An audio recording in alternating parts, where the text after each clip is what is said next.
Ayan, sa wakas nakuha ko ng aking ATM card, Hello Money by AUB. Bago ko nakuha ito, nag-register muna ako sa online.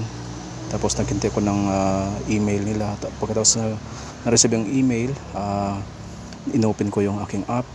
At pagkatapos kong na-open, pupunta na agad ako sa pinakamalapit na AUB branch. At bago ko pumunta doon, may dala akong 150 pesos para po sa pagbili nito. 150 po ang bayad nito. Tapos tinanong ko ng guard para saan daw ako pupunta. Sabi ko, bibili po ako ng card. Tapos punta ako sa teller, binigay ko nag-list po ako ng pangalan mo na, tapos reference number binigay ko, at binigay ko po yung aking 150 pesos. At tapos binigyan na po nila agad. Napakabilis na makuha na ito, guys.